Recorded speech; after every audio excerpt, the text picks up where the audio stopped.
अशरफ है।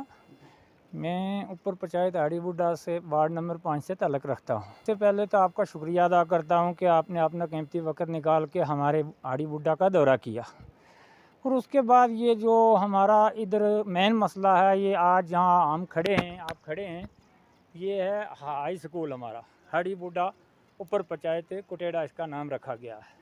सर, ये जो बिल्डिंग सामने नज़र आ रही है, ये 2013 में शुरू की थी।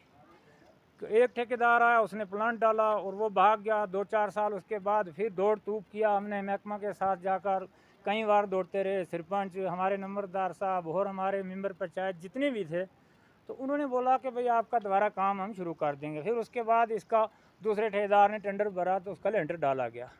अब लेंटर डालने का हमें उसका कोई मकसद हल नहीं हुआ कि अब लेंटर वहाँ का वहाँ ही रखा हुआ है, नीचे से उसकी जो बुनियाद है वो अब डैमेज हो चुकी है।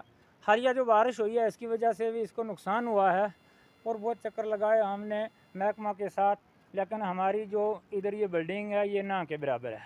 ना इसका प्लास्टर हुआ है, ना इसकी खिड़की दरवाज़ा बंद हुआ है। और यहाँ हमारा स्कूल जो है ये तकरीबन 350-400 बच्चा है। यहाँ सिर्फ 7 मास्टर हैं, 7 टीचर हैं, जिनमें से एक BLO है, वो BLO का काम भी करता है और दूसरा जो है वो दफ्तर का काम भी करता है। आप बताइए सर कि 5 मास्टर बच्चों को क्या पढ़ाएंगे और हमें कब तक ये तालीम हासिल होगी इस दौर में। आज एक तरफ से हिंदुस्तान कहता है कि हमको सुपर ताकत है, हम तो बहुत दूर जा रहे हैं, तो यहाँ आड़ी बूढ़ा गाँव जो है ये सबसे पीछे जा रहा है। ना आज तक इसके अंदर कोई रोड है, पंचायत के थ्रू हमने रोड निकाली थी, वो भी डैमेज हो चुकी है। लिहाजा सबसे बड़ा नुकसान हमें तालीम का हो रहा है। यहाँ ने बच्चों को जो है महकमे के साथ बहुत सारे चक्कर लगाए और कब तक हमें ये वक्त देखना पड़ेगा कि हम ये आगे बढ़ेगा और हम भी तालीम हासिल कर सकें।